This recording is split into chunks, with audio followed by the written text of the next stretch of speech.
ekipin në Superligë. Unë kur nuk i përdori ato që na bisedojmë konfidencë dhe ato, por me të vërtet bëj thirrje që më marë ma seriozisht me infrastrukturën sportive, së është marrë, është turp, apo kuptan, edhe na nuk kemi ku më adresu përveç njerëzve të cilët janë në pushtet. Na nuk mujna me fajsu dikon që nuk kom pushtet, që nuk po punohet në infrastrukturën sportive. Qofshin ata kryetar komunave, ose qeveri, do me thonë, Ministri e Sportit, kryeministër, edhe kryeministri, nuk mund kryeministri mi ikë përgjithësisë, kur s'marrua stadioni. Është një procedurë. Unë me kon kryeministër për ditë isha shku i kisha vizituar.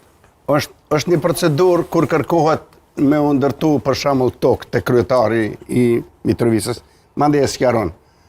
Qeveria ka kërku në shumë qytete me u nda tokë, parcel, edhe gjithmonë